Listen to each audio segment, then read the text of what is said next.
미군 빼겠다. 트럼프의 폭탄 선언에 유럽이 패닉에 빠졌습니다. 독일은 열흘도 못 버틴다고 비명을 질렀고 프랑스는 포탄 재고조차 바닥났습니다. 전 세계 동맹국이 벌벌 떠는 그 순간 단 한 나라만 정반대의 반응을 보였습니다. 빼려면 빼라. 대한민국이었습니다. 유럽 전체가 무릎 꿇는데 한국만 초강수를 둔 겁니다. 도대체 한국은 무엇을 믿고 미국한테 저런 말을 한 걸까요? 32년간 유럽 방산의 최전선에 있었던 독일 전략이사의 증언에는 충격적인 답이 담겨 있었습니다. 그 전말을 지금 공개합니다. 시작하기 전 구독과 좋아요, 그리고 대한민국 파이팅 댓글로 한국을 응원해주세요. 저는 프리드리 베버입니다. 독일 최대 방산기업에서 32년간 전략이사로 일해온 사람이죠. 아버지도 방산업계 사람이었습니다. 냉전 시절 레오파르트의 전차 개발에 참여하신 전설적인 엔지니어셨어요. 저는 어릴 때부터 아버지 손을 잡고 미넨 공장에 드나들었습니다. 기름 냄새가 배인 작업복을 입은 아버지가 거대한 전차 앞에서 동료들과 악수하던 모습을 아직도 기억합니다. 그때 아버지가 저한테 말씀하셨죠. 이건 단순한 기계가 아니다. 자유세계를 지키는 방패란다. 그 말이 제 인생을 바꿨습니다. 저는 아버지의 길을 따라 방산업계에 들어왔고 32년 동안 유럽 방산의 최전선에서 일했습니다. 레오파르트 전차를 사우디에 수출했고 BC-2000 자주포를 나토 표준으로 만드는 데 기여했으며 유럽 방산 수출 전략의 핵심에 있었습니다. 세계 무기 시장에서 독일은 언제나 최고였습니다. 미국 다음이었고 때로는 미국과 어깨를 나란히 할 때도 있었죠. 저는 그게 영원할 거라고 믿었습니다. 하지만 그날 모든 게 무너지기 시작했습니다. 폴란드 바르샤바였습니다. 겨울비가 내리는 오후, 저는 폴란드 국방부 청사로 향하고 있었습니다. 차 안에서 서류를 마지막으로 점검했죠. 레오파르트의 전차 추가 납품 계약서였습니다. 폴란드는 이미 독일 전차를 운용하고 있었고 추가 물량 200대에 대한 협상이 8개월째 진행 중이었습니다. 사실상 서명만 남은 상태였어요. 저는 여유로웠습니다. 수트 안쪽 주머니에 만년필까지 준비해뒀죠. 계약 금액 76억 유로. 서명하면 우리 회사 역대 최대 수출 실적이 되는 겁니다. 택시에서 내리면서 빗방울이 이마에 떨어졌습니다. 싸늘했지만 기분은 좋았어요. 국방부 건물 로비에 들어서는 순간 분위기가 이상했습니다. 평소라면 폴란드 측 실무자가 로비까지 마중을 나왔습니다. 악수를 하고 커피를 권하며 회의실까지 안내하는 게 관례였죠. 그런데 아무도 없었습니다. 안내 데스크 직원이 저를 힐끗 보더니 시선을 돌렸고 복도를 지나는 군 관계자들이 속닥거리며 저를 쳐다봤습니다. 뒤통수가 따끔했습니다. 뭔가 잘못됐다는 걸 본능적으로 느꼈죠. 5층 회의실 문을 열었습니다. 폴란드 국방차관 마리우시 코발스키가 긴 테이블 끝에 앉아 있었습니다. 표정이 굳어 있었어요. 평소에 온화한 미소가 사라져 있었죠. 그 옆에 폴란드 육군 참모차장과 장비획득국장이 나란히 앉아 있었는데 전부 같은 표정이었습니다. 무거웠습니다. 장례식장 같은 분위기라고 해야 할까요? 베버 이사, 앉으십시오. 코발스키 차관이 손으로 의자를 가리켰습니다. 저는 앉으면서 서류 가방을 열었죠. 계약서 최종본 가져왔습니다. 몇 가지 세부 조항만 확인하시면 바로 서명 가능합니다. 코발스키 차관이 고개를 저었습니다. 천천히, 단호하게요. 베버 이사, 레오파르트 추가 도입권은 재검토하기로 했습니다. 저는 웃었습니다. 협상 전술이려니 했거든요. 가격을 깎으려는 거겠지. 유럽 방산 계약에서 흔한 일이었습니다. 마지막에 한 번 더 흔들어 보는 거죠. 재검토라면 가격 조정 말씀이시죠? 물론 논의할 수 있습니다. 코발스키 차관이 다시 고개를 저었습니다. 이번에는 더 확고하게요. 가격이 아닙니다. 대안이 생겼습니다. 심장이 한 박자 멈추는 느낌이었습니다. 대안이요? 미국 에이브람스입니까? 프랑스 르클레르? 코발스키 차관이 테이블 위에 놓인 서류를 저한테 밀었습니다.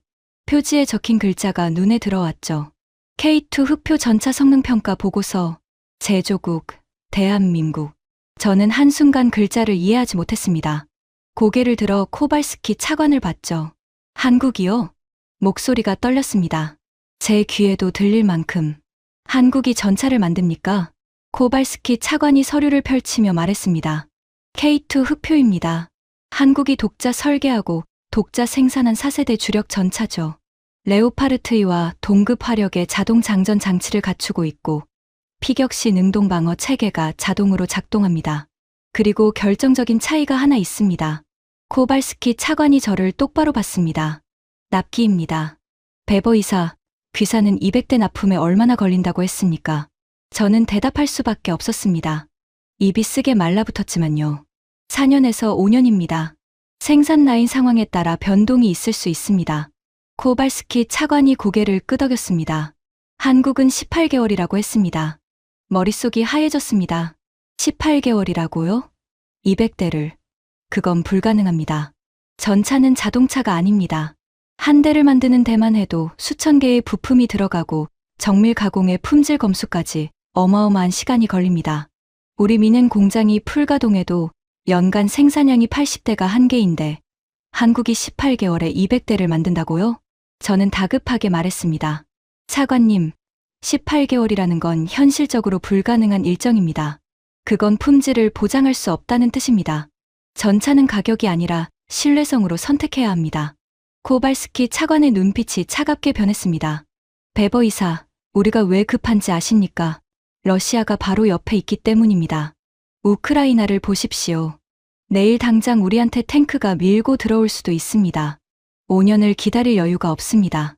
우리한테 필요한 건 지금 당장 작동하는 전차입니다. 할 말이 없었습니다. 주먹을 꽉 쥐었지만 반박할 논리가 떠오르지 않았습니다. 폴란드의 지정학적 위치를 생각하면 그 말이 틀리지 않았으니까요. 최종 결정은 아직 아닙니다. 하지만 한국 측과 실질적인 협의에 들어간 상태입니다. 코발스키 차관이 자리에서 일어나며 마지막으로 말했습니다. 베버 이사, 귀사의 제안을 받는 건 아닙니다.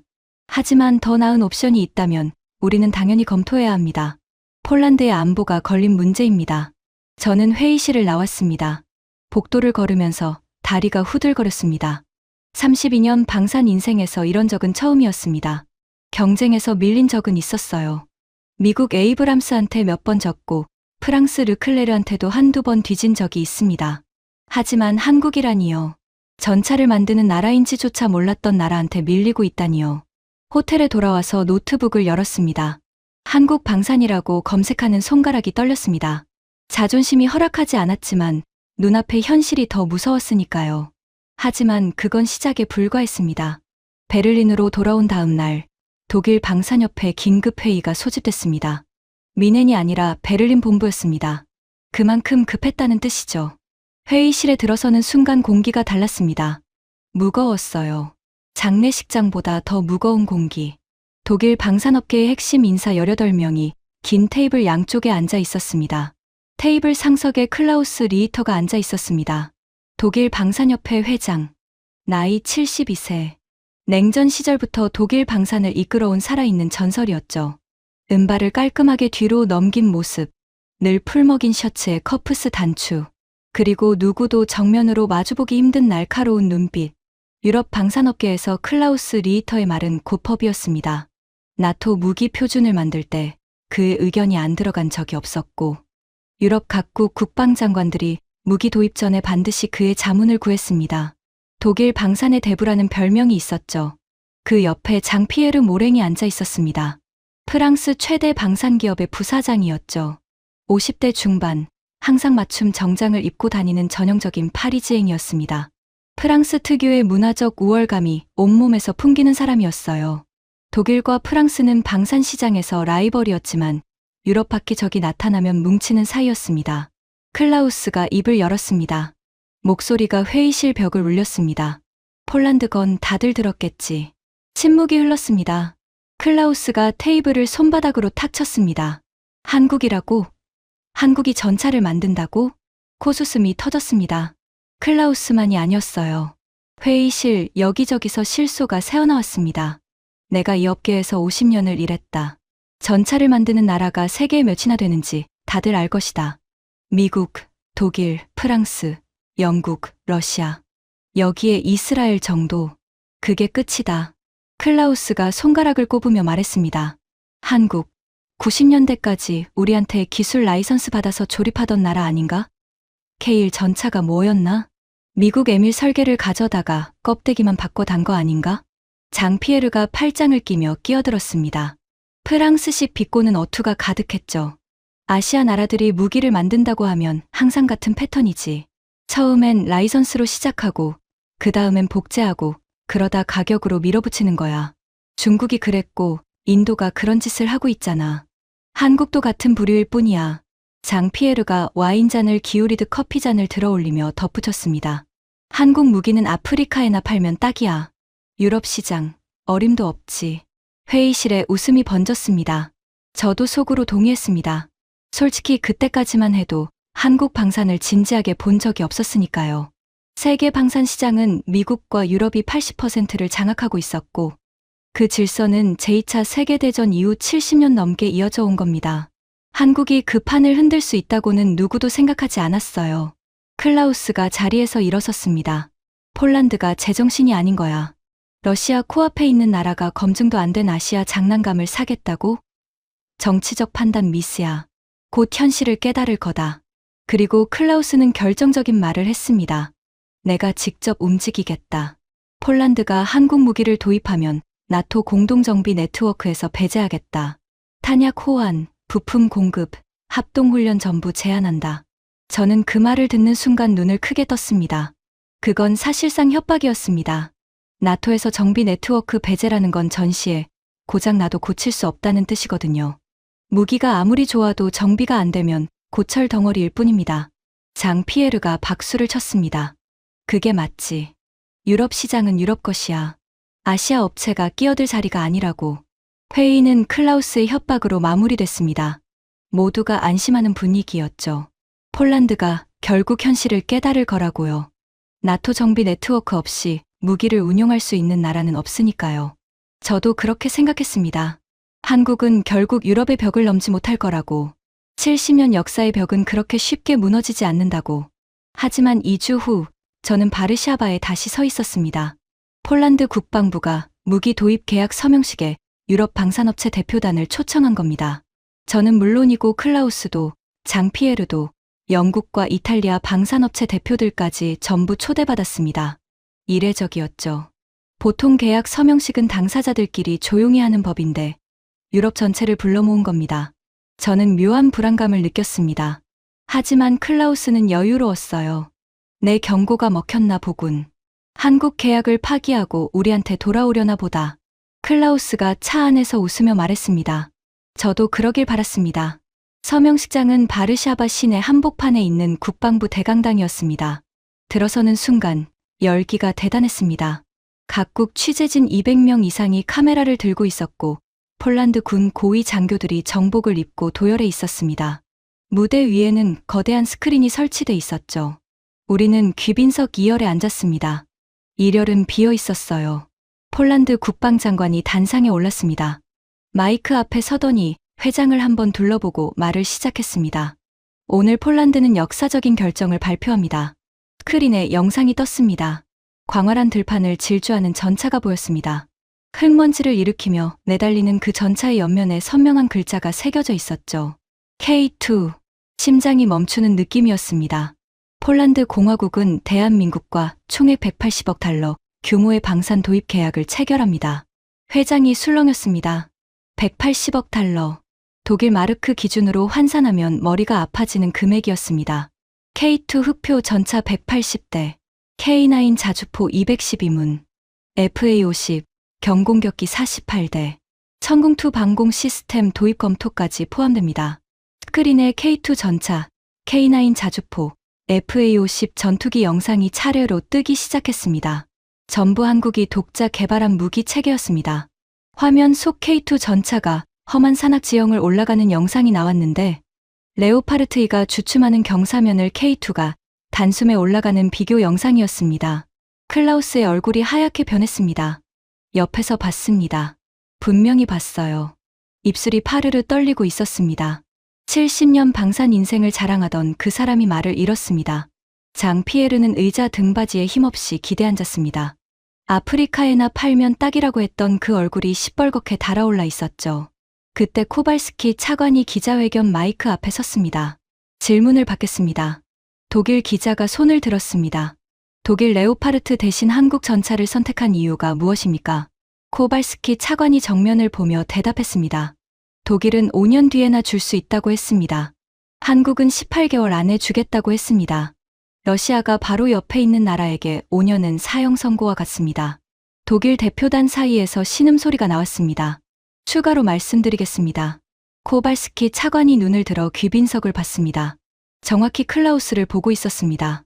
일부에서 폴란드가 한국 무기를 도입하면 나토 정비 네트워크에서 배제하겠다는 이야기가 나온다고 들었습니다. 회장이 조용해졌습니다. 클라우스의 어깨가 굳었습니다. 분명히 말씀드립니다. 폴란드는 그런 협박에 굴복하는 나라가 아닙니다. 나토는 특정 국가의 방산업체를 위한 카르텔이 아닙니다. 우리의 안보는 우리가 결정합니다. 박수가 터졌습니다. 폴란드 측 참석자들이 일제히 일어나 박수를 쳤고 취재진 카메라 플래시가 쏟아졌습니다. 클라우스는 미동도 하지 않았습니다. 얼굴이 돌처럼 굳어 있었죠. 50년 동안 유럽 방산업계를 주물렀던 사람이 공개 석상에서 망신을 당한 겁니다. 저는 의자에 앉은 채 주먹을 꽉 쥐고 있었습니다. 손톱이 손바닥에 파고들었지만 아픈 줄도 몰랐습니다. 180억 달러. 우리가 가져갔어야 할 돈이었습니다. 우리 회사 직원들의 일자리였고 독일 공장의 가동률이었으며 아버지가 만든 레오파르트의 미래였습니다. 그 전부를 한국이라는 나라가 가져간 겁니다. 호텔에 돌아와서 노트북을 열었습니다. 미넨 본사 보고는 내일 해야 하지만 그 전에 먼저 확인해야 할 게 있었습니다. 한국, 대한민국, K2, K9, 한화 에어로스페이스, 현대 로템. 검색을 시작하면서 손가락이 떨렸습니다. 자존심이 무너지는 소리가 들렸지만 멈출 수 없었습니다. 도대체 이 나라가 뭔데? 어떻게 이게 가능한 건데? 하지만 저는 아직 아무것도 몰랐습니다. 폴란드는 시작에 불과했다는 걸요. 진짜 충격은 이제부터였습니다. 바르샤바에서 돌아온 뒤 저는 며칠 동안 잠을 제대로 자지 못했습니다. 호텔 침대에 누우면 서명식장의 스크린이 떠올랐고 K2 전차가 들판을 질주하는 영상이 눈을 감아도 사라지지 않았습니다. 그리고 코발스키 차관의 마지막 말이 귓가에 맴돌았죠. 5년은 사형 선고와 같습니다. 그 말이 맞았습니다. 우리가 느리다는 걸 저도 알고 있었습니다. 하지만 인정하고 싶지 않았어요. 독일 방사는 느린 게 아니라 신중한 거라고 스스로에게 말해왔으니까요. 품질을 위해서는 시간이 필요하다고. 전차는 가전제품이 아니니까 빨리 만드는 게 능사가 아니라고. 하지만 머리 한구석에서는 불안이 자라고 있었습니다. 정말 품질 때문에 느린 건가? 아니면 생산 체계 자체가 낡은 건가? 그 불안에 답을 얻게 된 건 3개월 뒤였습니다. 장소는 노르웨이 북부, 트롬스에서 200km 떨어진 나토 합동 훈련장이었습니다. 매년 열리는 나토 동계 합동 훈련이었습니다. 올해는 특별했죠. 한국이 옵저버 자격이 아니라 정식 참가국으로 초청받은 겁니다. K9 자주포를 실제로 가져왔습니다. 폴란드가 도입한 물량 중 일부를 나토 훈련에 투입한 거였죠. 저는 독일 대표단 자격으로 참관했습니다. 클라우스는 오지 않았어요. 아시아 장난감 구경할 시간 없다며 거절했죠. 솔직히 저도 구경하러 간 거였습니다. 한국 자주포가 노르웨이의 혹한에서 어떻게 망가지는지 직접 확인하려고요. 영하 30도. 바람이 칼날처럼 얼굴을 베는 환경이었습니다. 유럽 무기들도 이 환경에서 고장이 잦았거든요. 아시아에서 만든 무기가 버틸 리 없다고 생각했습니다. 훈련장은 눈으로 덮인 광활한 평원이었습니다. 끝이 보이지 않는 흰색 들판 위에 각국 자주포들이 나란히 서 있었죠. 독일 PC-2000 프랑스 카이사르, 영국 AS-90 그리고 한국 K9, 실사격, 비교 훈련이 시작됐습니다. 첫 번째 종목은 발사 속도였습니다. PC-2000이 먼저 나섰습니다. 우리 자주포입니다. 155mm 포탄을 분당 최대 10발 발사할 수 있는 나토 최고 성능의 자주포였죠. 포성이 울리고 눈밭에 충격파가 퍼졌습니다. 관측 장교가 기록을 불렀습니다. PC-2000 3분간 24발 발사, 분당 8발. 나쁘지 않은 기록이었습니다. 극한 환경임을 감안하면 준수한 성적이었죠. 다음은 K9이었습니다. 한국 포병이 조용히 준비했습니다. 저는 스톱워치를 꺼냈어요. 직접 재려고요. 첫 번째 포성이 울렸습니다. 그런데 두 번째 포성이 너무 빨리 따라왔습니다. 세 번째, 네 번째, 귀를 찢는 연속 포격이 쏟아졌습니다. 눈밭이 흔들렸고 충격파가 가슴을 때렸습니다. 관측 장교가 기록을 불렀습니다. 목소리가 떨리고 있었어요. K9, 3분간 47발 발사, 분당 15발 이상. 저는 스톱워치를 내려다봤습니다. 숫자가 맞았습니다. 우리 BC2000의 거의 2배였습니다. 영하 30도에서요. 극한의 혹한에서 기계가 오히려 더 빠르게 작동한다고? 저는 눈을 의심했습니다. 노르웨이 포병사령관 에릭 한센 소장이 제 옆에 서 있었습니다. 그가 고개를 저으며 말했죠. 이건 세대 차이가 아닙니다. 차원이 다릅니다. 두 번째 종목은 진지 전환 속도였습니다. 자주포는 발사 후 재빨리 위치를 바꿔야 합니다. 적의 대포병 사격을 피하기 위해서죠. 현대전에서 진지 전환이 느린 자주포는 죽은 자주포입니다. PC-2000이 발사 후 진지를 이탈하는 데 걸린 시간 4분 23초. 이것도 나쁘지 않았습니다. K9의 진지 전환 시간 1분 47초. 저는 메모장에 적다가 펜을 놓았습니다. 손이 떨려서가 아니라 적을 필요가 없어졌기 때문입니다. 숫자가 너무 확연했으니까요. 세 번째 종목은 가동률이었습니다. 3일간의 훈련 동안 각국 자주포의 가동 상태를 점검하는 겁니다. 결과가 나왔습니다. K9 가동률 97%, 6대 중 고장 0대, PC-2000 가동률 68%, 6대 중 2대가 한파로 유압 시스템에 이상이 생겨 정비에 들어갔습니다. 프랑스 카이사르는 더 심각했어요. 가동률 54%, 시연 중에 3대 중 1대가 발사 장치 오류로 아예 멈춰버렸습니다. 장 피에르가 이 훈련에 왔더라면 얼굴이 어떻게 됐을까. 아프리카에나 팔면 딱이라던 그 한국 자주포가 프랑스 자주포를 압살하고 있었으니까요. 훈련이 끝난 뒤 각국 참관단이 장비를 둘러보는 시간이 있었습니다. 저는 K9 앞에 섰습니다. 가까이서 보니 도장 하나, 용접 자국 하나까지 깔끔했습니다. 독일 공학자의 눈으로 봐도 흠잡을 데가 없었어요. 한국 포병 장교가 다가와서 영어로 설명을 시작했습니다. 자동 사격 통제 시스템, GPS 연동 자동 조준, 디지털 전장 관리 체계. 듣고 있는데 등줄기가 서늘해졌습니다. 우리 BC-2000에 없는 기능들이 줄줄이 나왔거든요. 이 시스템은 포탄 발사부터 진지 이탈까지 전 과정이 자동화돼 있습니다. 승무원이 버튼 하나만 누르면 됩니다. 저는 물었습니다. 이걸 언제부터 개발한 겁니까? 한국 장교가 담담하게 대답했습니다. K9 최초 배치가 지금으로부터 약 25년 전입니다. 이후 계속 개량해 왔습니다. 지금 보시는 건 최신형 K9A입니다. 25년. 한국이 25년간 쉬지 않고 개량해 온 겁니다. 우리는 그 사이에 뭘 했습니까? 냉전이 끝나고 평화가 왔다며 국방 예산을 줄이고 생산 라인을 축소하고 엔지니어를 내보냈습니다. 우리가 쉬는 동안 한국은 달렸던 겁니다. 저는 K9 앞에서 한참을 서 있었습니다. 겨울바람이 뺨을 때렸지만 느끼지 못했습니다. 노르웨이 국방부 대표가 한국 측과 악수하는 게 보였습니다. 핀란드 군 관계자도 줄을 서서 기다리고 있었고 에스토니아 국방차관까지 K9 옆에서 사진을 찍고 있었습니다. 우리 BC-2000 앞에는 아무도 없었습니다. 텅 빈 독일 전시 공간 앞에 혼자 서 있는 기분. 그게 어떤 건지 아십니까? 32년간 세계 최고라고 자부하던 무기 앞에 아무도 관심을 보이지 않는 순간, 자존심이 무너지는 정도가 아니라 존재 자체가 부정당하는 느낌이었습니다. 에릭 한센 소장이 다가왔습니다. 베버 이사, 솔직히 말씀드리겠습니다. 노르웨이는 K9 도입을 최종 확정했습니다. 예상했지만 직접 듣자 가슴이 쿵 내려앉았습니다. 우리도 오랫동안 PC-2000을 검토했습니다. 하지만 성능, 가격, 납기, 가동률 어느 하나도 한국을 이길 수가 없었습니다. 군인으로서 최선의 선택을 해야 합니다. 한센 소장이 어깨를 한번 두드리고 돌아갔습니다. 위로인지 작별 인사인지 모를 그 손길이 무겁게 느껴졌습니다. 베를린으로 돌아왔습니다. 공항에서 택시를 타고 본사로 가는 길, 차창 밖으로 베를린 시내가 지나갔습니다. 전승 기념탑이 보였고 브란덴부르크 문이 스쳐 지나갔죠. 독일의 자부심을 상징하는 건축물들이었습니다. 하지만 그 순간만큼은 그것들이 유물처럼 보였습니다. 본사에 도착하자마자 긴급 이사회가 소집돼 있었습니다. 회의실에 들어서니 분위기가 장례식 수준이었습니다. 전략기획팀장이 스크린 앞에 서서 보고를 시작했습니다. 유럽 방산 수주 현황 보고 드리겠습니다. 스크린에 그래프가 떴습니다. 3년간의 수주 잔고 추이였죠. 그래프가 절벽처럼 떨어지고 있었습니다. 지난 3년간 당사의 유럽 내 수주 잔고가 47% 감소했습니다. 회의실이 술렁였습니다. 47%라니 절반 가까이 사라진 겁니다.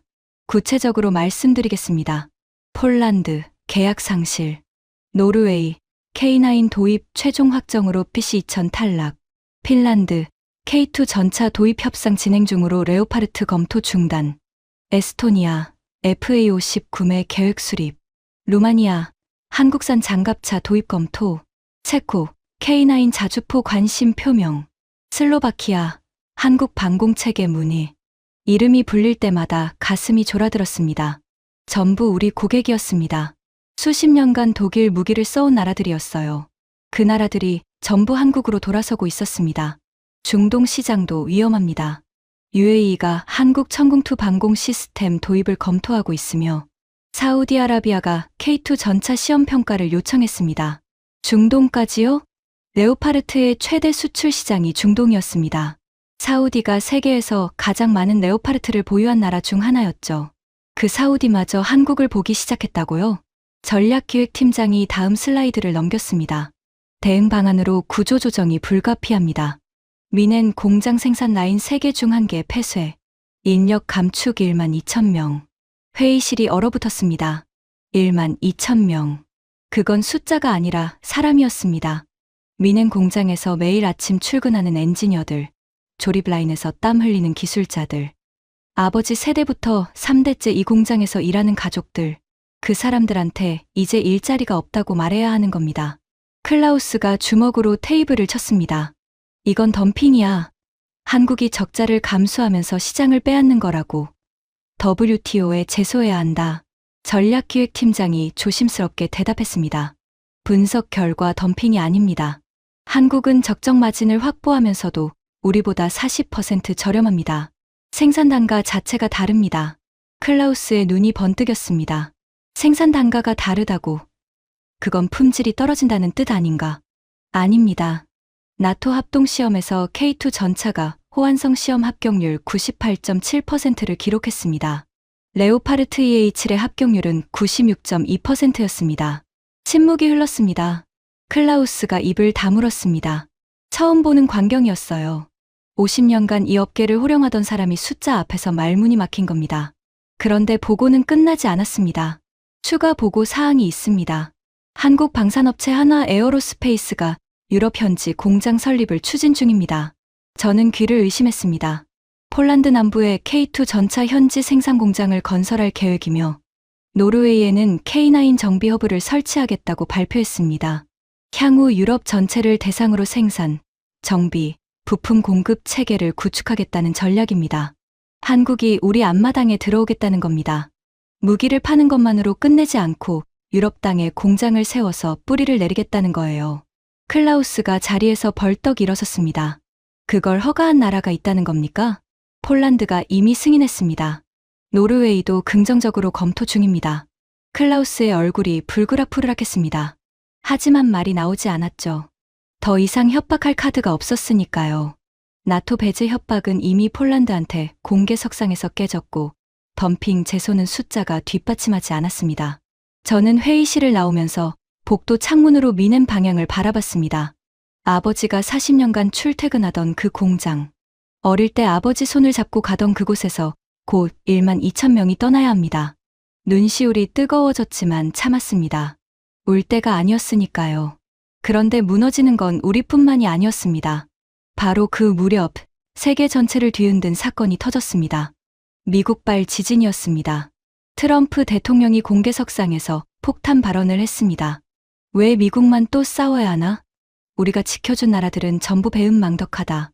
동맹국들이 비용을 내지 않으면 미군을 철수하겠다. 사실상 전 세계 동맹국을 향한 최후 통첩이었습니다. 미군 철수 가능성을 공개적으로 시사한 겁니다. 유럽이 패닉에 빠졌습니다. 즉각적으로요. 브뤼셀에서 나토 긴급회의가 소집됐습니다. 독일 국방장관이 긴급 성명을 냈고 프랑스 대통령실이 미국과의 통화 일정을 잡았으며 영국 국방부가 방위비 재검토에 들어갔습니다. 저도 즉시 상황 분석에 돌입했습니다. 미군이 유럽에서 철수하면 어떻게 되는가? 이건 가상 시나리오가 아니라 현실적 위협이었으니까요. 독일 국방부가 자체 전력 점검에 들어갔습니다. 결과는 참혹했습니다. 독일 연방군 현황, 탱크 가동률 31%, 보유 전차 300대 중 실제 운용 가능한 건 90대뿐이었습니다. 전투기 가동률 48%, 절반이 정비 중이거나 부품 대기 중이었죠. 포탄 재고는 전면전 시 2주분, 고작 2주요. 2주 뒤에는 쏠 포탄이 없다는 뜻입니다. 독일 국방위원회에서 나온 평가가 충격적이었습니다. 전면전이 발생하면 열흘을 버티기 어렵습니다. 유럽 최대 경제국, 나토의 핵심 회원국, 그 독일이 열흘을 못 버틴다고요. 프랑스도 다르지 않았습니다. 핵무기는 있지만 재래식 전력은 빈약했죠. 포탄 생산 능력이 연간 수천 발 수준이었습니다. 우크라이나가 하루에 쓰는 양보다 적었어요. 유럽 전체가 벌벌 떨고 있었습니다. 트럼프의 한마디에 70년간 당연했던 안보가 흔들리고 있었죠. 그런데 같은 시간, 지구 반대편에서 완전히 다른 반응이 나왔습니다. 한국이었습니다. 한국 안보라인에서 나온 메시지가 국제 뉴스를 타고 흘러 들어왔습니다. 주한미군이 철수하더라도 우리는 준비돼 있다. 빼려면 빼라. 저는 뉴스를 보다가 커피잔을 놓쳤습니다. 뜨거운 커피가 바지에 쏟아졌지만 아픈 줄도 몰랐습니다. 빼려면 빼라고? 미국한테, 세계 최강국한테 저렇게 말할 수 있는 나라가 있다고? 유럽 전체가 미군 철수하면 안 된다고 내달리고 있는 판에 한국은 빼라고 했습니다. 독일은 미군 없으면 열흘도 못 버틴다는데 한국은 괜찮다는 겁니다. 이건 허세인가? 아니면 진짜인가? 저는 즉시 한국 군사력 데이터를 뒤지기 시작했습니다. 이번에는 진지하게요. 폴란드 때와는 다른 심정이었습니다. 그때는 자존심이 상해서 검색한 거였지만 이번에는 진심으로 궁금했습니다. 도대체 이 나라가 뭘 믿고 미국한테 저런 소리를 하는 건지. 데이터를 열어보는 순간 등골이 서늘해졌습니다. 한국 국방비 지출 세계 10위권, 상비군 52만 명, 예비군 310만 명. 이것만 봐도 유럽 대부분의 나라보다 강했습니다. 독일 연방군이 18만 명인데 한국 상비군이 52만이라고요? 예비군까지 합치면 360만이 넘는 겁니다. 하지만 진짜 충격은 군 규모가 아니었습니다. 무기 자체 생산 능력이었습니다. K2 흑표 전차, 독자 설계, 독자 생산, K9 자주포, 세계 수출 시장 점유율 62%, KF-21 차세대 전투기, 독자 개발한 4.5세대 전투기. 전 세계에서 초음속 전투기를 독자 개발할 수 있는 나라가 몇이나 됩니까? 미국, 러시아, 중국, 유럽 합작, 그리고 한국. 손가락으로 꼽을 수 있는 나라입니다. 천궁2 방공 시스템, 미국 패트리어트급 요격 능력, 현무 시리즈 탄도 미사일, 사거리 수백킴, 이지스 구축함 자체 건조. 세계에서 이지스함을 자기 손으로 만들 수 있는 나라가 몇입니까? 잠수함도 자체 건조, 대형 수송함, 상륙함까지 계속 진수되고 있었습니다. 저는 데이터를 읽다가 멈칫했습니다. 잠깐, 이건 국방력이 아니라 방산산업 자체가 완성된 나라 아닌가? 보통 나라들은 무기를 삽니다. 미국에서, 유럽에서, 러시아에서요. 자체 개발하는 나라는 소수입니다. 그런데 한국은 전차, 자주포, 전투기, 미사일, 함정, 잠수함, 방공체계까지 전 분야를 자체 생산하고 있었습니다.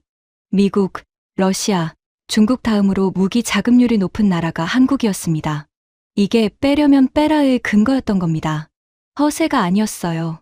데이터가 뒷받침하고 있었습니다. 하지만 진짜 전율한 건 그 다음이었습니다. 생산 능력을 파고들었을 때요. 155mm 포탄 생산 능력, 한국 단독, 연간 수십만 발. 저는 이 숫자를 보고 의자에서 일어났습니다. 문자 그대로요. 벌떡 일어나서 화면을 다시 봤습니다. 숫자가 맞는지 확인하려고요. 유럽 전체의 연간 포탄 생산량이 수만 발 수준이었습니다. 한국 한 나라가 유럽 전체의 3배 이상을 생산할 수 있다고요? 우크라이나 전쟁에서 가장 큰 문제가 뭐였습니까? 포탄 부족이었습니다. 우크라이나는 하루에 6,000발을 쏘는데 서방 전체가 하루에 2,000발밖에 못 만들었습니다. 보내주고 싶어도 없었고 만들려고 해도 느렸으며 증산하겠다고 약속해놓고 못 지켰습니다. 그런데 한국은 이미 대량 생산 체계가 돌아가고 있었습니다. 전시 전환 시 72시간 내에 생산량을 5배로 늘릴 수 있는 시스템까지 갖추고 있었죠. 72시간. 3일입니다. 독일이 포탄 공장 하나 짓는데 3년이 걸리는데 한국은 3일 만에 5배 증산이 가능하다고요. 저는 그제야 이해했습니다. 한국이 왜 트럼프한테 빼려면 빼라고 말할 수 있었는지를요. 미군이 빠져도 싸울 수 있는 나라였습니다. 무기가 있고 병력이 있고 생산 능력이 있으니까요. 유럽 전체가 미군 없으면 못 버틴다고 비명을 지를 때 한국은 우리는 준비됐다고 말할 수 있었던 겁니다. 허세가 아니었습니다. 팩트였습니다. 그리고 저는 더 깊이 파고들면서 마지막 퍼즐을 발견했습니다. 한국이 직접 드러내지 않았지만 조용히 세계의 판도를 바꾸고 있던 비밀. 도미노 전략이었습니다. 우크라이나 전쟁은 끝나지 않고 있었습니다. 3년째 접어든 전쟁이었죠. 러시아는 승리를 확신하고 있었습니다. 이유는 단순했어요. 서방은 오래 못 버틴다. 무기가 부족하고 여론이 피로해하고 있다. 시간은 러시아 편이다. 솔직히 틀린 말이 아니었습니다. 유럽은 약속한 무기를 제때 보내지 못했고 미국은 국내 정치 때문에 지원 예산이 막혔으며 서방 전체가 지원 피로에 시달리고 있었습니다. 하지만 러시아가 예상하지 못한 변수가 있었습니다. 한국이었습니다. 한국은 우크라이나에 군대를 보내지 않았습니다. 직접 참전하지도 않았습니다. 총 한 발 쏘지 않았습니다. 하지만 조용히 결정적으로 전쟁의 흐름을 바꾸고 있었습니다. 도미노가 이렇게 작동했습니다. 첫 번째 도미노. 한국이 폴란드에 K2 전차 180대를 납품했습니다. 폴란드는 새 전차를 받자마자 보유하고 있던 구형 T-72 전차와 PT-91 전차를 전부 우크라이나로 넘겼습니다. 새 전차가 들어왔으니 구형은 우크라이나로 보내는 겁니다. 두 번째 도미노. 한국이 폴란드에 K9 자주포 212문을 납품했습니다. 폴란드의 구형 자주포가 우크라이나 전선으로 이동했습니다. 세 번째 도미노. 독일도 같은 방식을 썼습니다. 한국에서 무기를 구매하기 시작하면서 보유하던 레오파르트 전차를 우크라이나로 지원한 겁니다. 체코, 슬로바키아, 노르웨이도 가세했습니다. 한국 무기를 구매하면서 기존 재고를 우크라이나로 이전했죠. 네 번째 도미노. 가장 결정적이었습니다. 한국이 미국에 155mm 포탄을 대량 공급했습니다. 수십만 발이었죠. 미국은 한국산 포탄으로 자국 재고를 채우고 그 재고를 우크라이나로 보냈습니다. 저는 이 구조를 파악하는 순간 전율했습니다. 한국은 직접 싸우지 않으면서 전쟁터에 무기를 공급하는 세계 최대의 병참 기지가 되고 있었습니다. 그리고 이 도미노의 효과는 전선에서 즉각 나타났습니다. 우크라이나 동부 전선에서 포탄 공급이 정상화됐습니다. 남부 전선에서는 전차 전력이 보강됐죠. 러시아가 계산했던 시나리오가 하나씩 틀어지기 시작했습니다. 서방 지원이 끊길 것이다. 틀렸습니다. 한국이 채워줬으니까요. 우크라이나가 무너질 것이다. 틀렸습니다. 무기가 계속 들어왔으니까요. 시간은 러시아 편이다. 이것도 틀렸습니다. 시간이 갈수록 서방의 무기 공급 경로는 더 단단해지고 있었으니까요. 러시아가 뒤늦게 깨달았습니다. 러시아 국방부 내부 분석 보고서가 유출됐는데 그 내용이 충격적이었습니다. 서방 무기 공급 경로의 핵심, 대한민국. 한국 생산 능력이 서방 전체보다 많다. 포탄 생산량, 유럽 전체 합친 것의 3배 이상. 이건 예상 못한 변수다. 러시아 외교부가 공식 성명을 냈습니다. 한국의 무기 수출은 전쟁 확대 행위이며 반드시 대가를 치를 것이다. 러시아 관영 매체가 한국을 집중 보도했습니다. 극동의 위험한 움직임, 보이지 않는 전쟁 배후 세력이라는 제목이 달렸죠. 러시아가 한국을 위협하기 시작한 겁니다. 하지만 한국은 꿈쩍도 하지 않았습니다. 저는 이 사실을 파악하면서 온몸에 소름이 돋았습니다. 한국은 총을 쏘지 않았습니다. 병사 한 명 보내지 않았습니다. 하지만 세계에서 가장 많은 포탄을 만들고 세계에서 가장 빠르게 전차를 납품하며 세계에서 가장 효율적인 무기 공급망을 굴리고 있었습니다. 총 한 발 안 쏘고 전쟁의 흐름을 바꾸는 나라. 러시아가 수천 킬로미터 서울을 경계해야 했던 이유가 거기 있었습니다. 독일 연방의회 국방위원회 청문회가 열렸습니다. 저도 전문가 자격으로 증언을 요청받았죠. 의원 한 명이 질문했습니다. 베버 이사, 유럽은 포탄 하나 제때 못 만드는데 한국은 어떻게 유럽 전체보다 많이 생산합니까? 저는 잠시 말을 잇지 못했습니다. 그건 제가 스스로에게 던졌던 질문이기도 했으니까요. 한참을 생각한 끝에 대답했습니다. 냉전이 끝나고 우리는 평화에 취했습니다. 국방 예산을 줄이고 생산 라인을 폐쇄하고 기술자들을 내보냈습니다. 30년 동안 그랬습니다. 하지만 한국은 단 하루도 평화였던 적이 없습니다. 북쪽에 적이 있고 주변에 강대국이 있습니다. 그래서 쉬지 않았습니다. 우리가 잠든 30년 동안 한국은 깨어 있었습니다. 회의장이 조용해졌습니다. 의원들이 서로를 바라봤습니다. 아무도 반박하지 못했습니다. 클라우스한테 보고했습니다. 도미노 전략, 한국의 생산 능력, 우크라이나 전쟁에서의 역할, 러시아마저 경계하기 시작했다는 사실. 전부요. 클라우스는 처음으로 아시아 장난감이라는 말을 하지 않았습니다. 보고서를 읽더니 한참 동안 창밖을 바라봤습니다. 미넨 공장 방향이었죠. 우리가 너무 오래 잤군. 그게 클라우스가 한 유일한 말이었습니다. 장 피에르한테도 연락이 왔습니다. 프랑스 쪽도 상황이 심각했거든요. 프랑스 카이사르 자주포 수출 실적이 전년 대비 60% 감소했다는 거였습니다. 어디로 갔겠습니까? 전부 K9한테 빼앗긴 겁니다. 장 피에르가 전화기 너머로 한숨을 쉬었습니다. 프리드리히 아프리카에나 팔라고 했던 그 자주포가 지금 유럽 전체를 장악하고 있어. 목소리가 떨리고 있었습니다. 처음 듣는 장 피에르의 불안한 목소리였죠. 저는 그날 밤 사무실에 혼자 남아 있었습니다. 베를린 야경이 창문 너머로 보였습니다. 불빛이 아름다웠지만 마음은 무거웠습니다. 아버지가 만든 레오파르트, 냉전의 상징이었던 그 전차, 자유세계를 지키는 방패라고 아버지가 말씀하셨던 그 무기, 그 시대가 끝나가고 있었습니다. 한국, 대한민국, 그 나라가 새로운 시대를 열고 있었습니다. 저는 결심했습니다. 직접 가서 봐야겠다고. 보고서와 숫자만으로는 부족했습니다.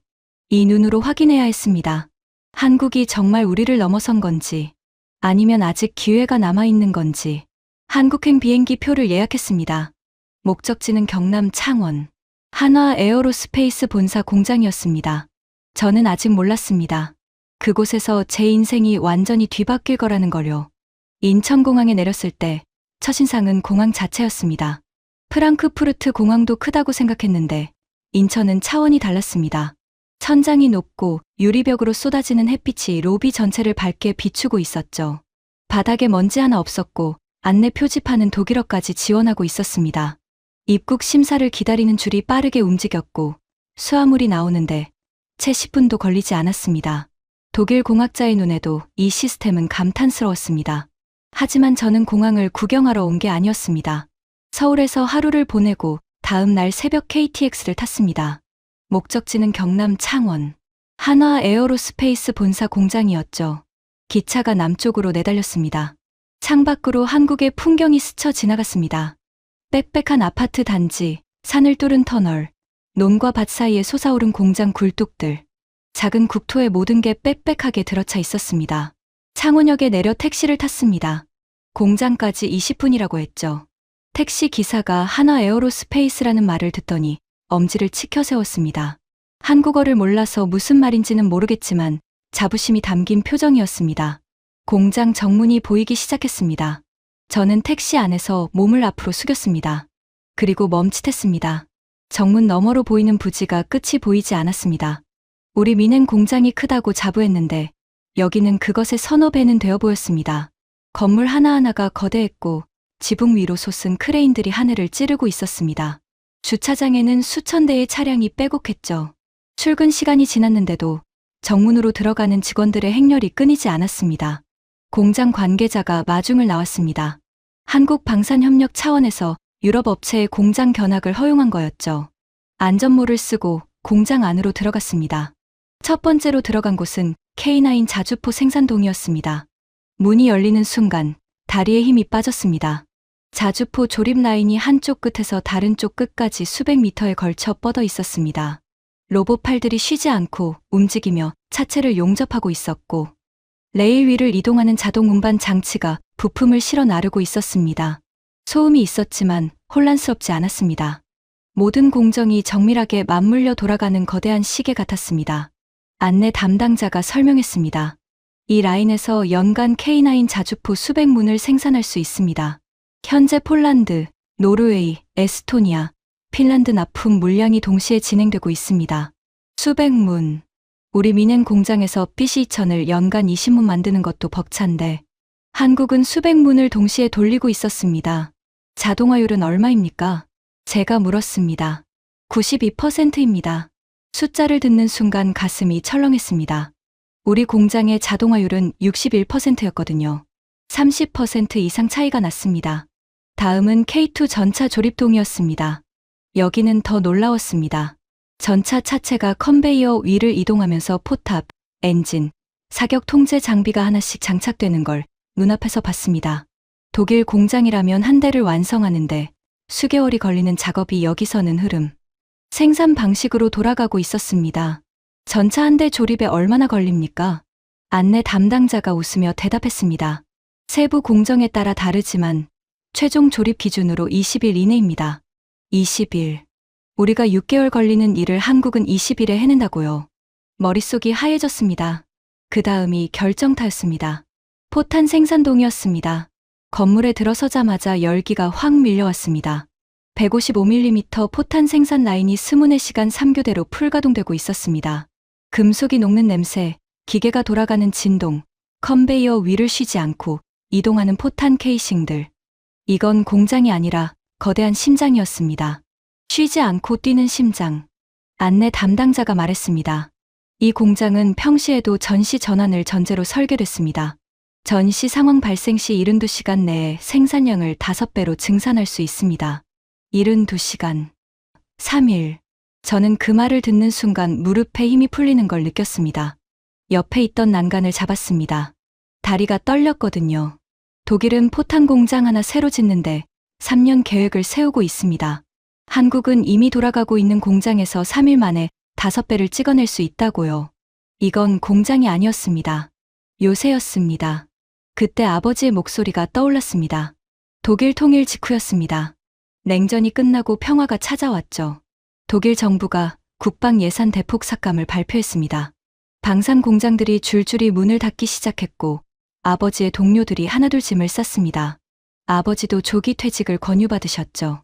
그날 저녁 아버지가 거실 소파에 앉아 맥주를 마시며 말씀하셨습니다. 프리들이 평화가 오면 사람들은 칼을 녹여 쟁기를 만든다고 하지. 그런데 기억해라. 칼 만드는 법까지 잊어버리면 다음 전쟁이 왔을 때 맨손으로 싸워야 한다. 아버지가 맥주잔을 내려놓으며 덧붙이셨습니다. 그리고 언젠가 아시아에서 우리를 넘는 나라가 나올 거다. 그 나라는 단 한 번도 칼을 내려놓지 않은 나라일 거야. 그때는 무슨 뜻인지 몰랐습니다.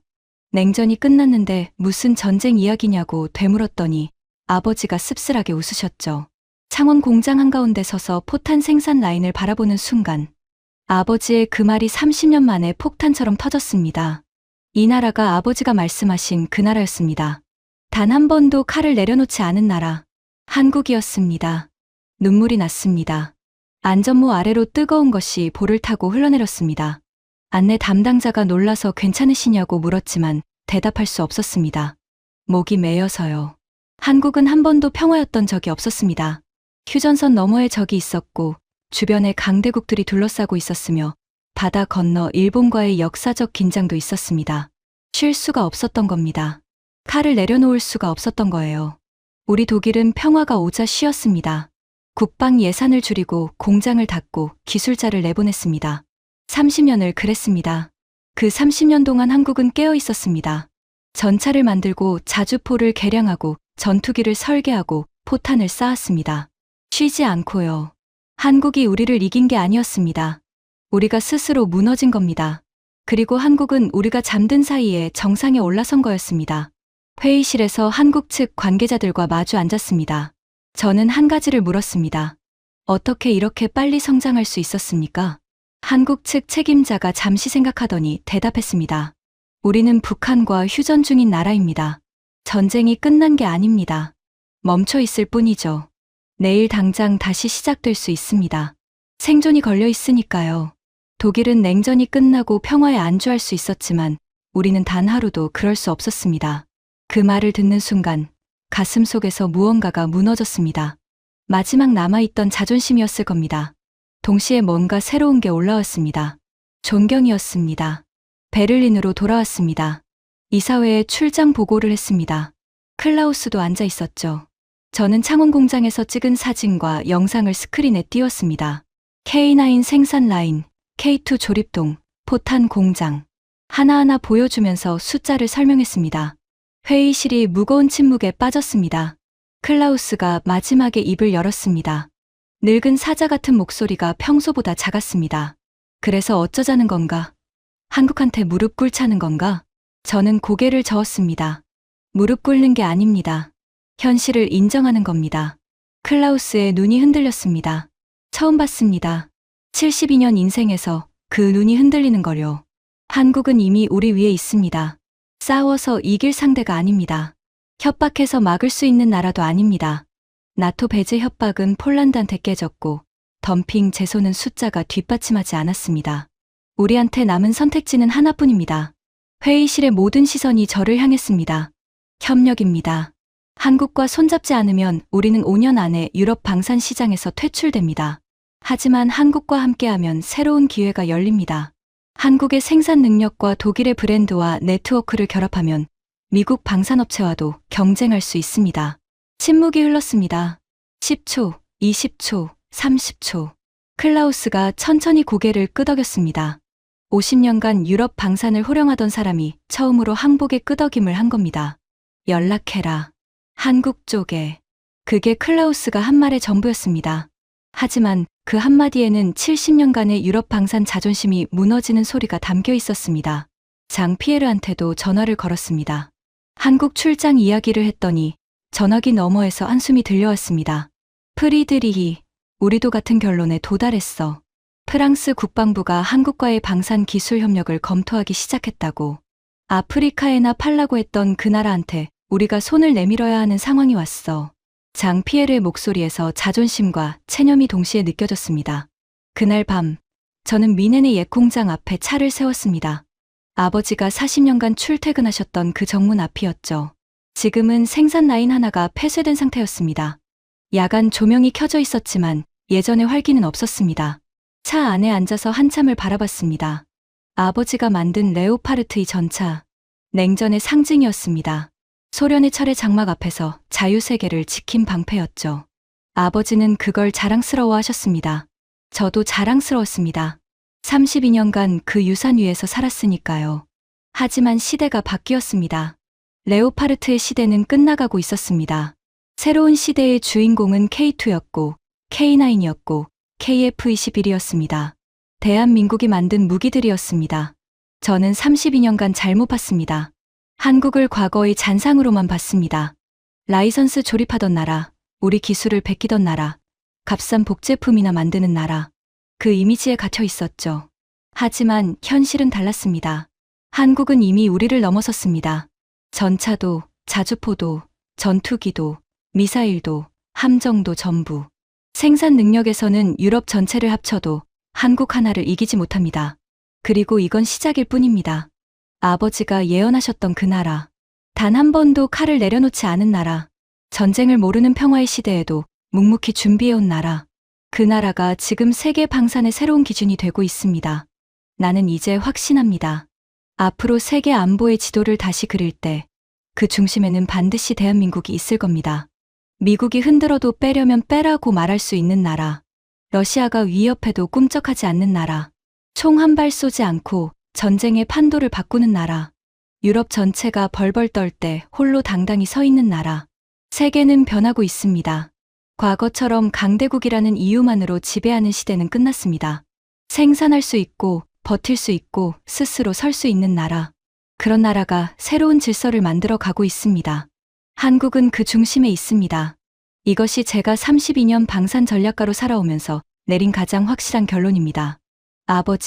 아버지가 만든 레오파르트는 위대했습니다. 하지만 이제 새로운 시대가 왔습니다. 그 새로운 시대를 이끄는 나라는 아버지가 예언하셨던 바로 그 나라, 대한민국입니다. 지금까지 독일 방산 전략이사가 직접 목격한 대한민국의 충격적인 저력이었습니다. 모두가 벌벌 떨 때 홀로 당당히 서 있는 나라, 대한민국의 이야기를 주변에 널리 공유해 주세요. 여러분의 관심이 대한민국의 자부심이 됩니다. 구독과 좋아요도 부탁드립니다. 지금까지 감동테라였습니다. 감사합니다.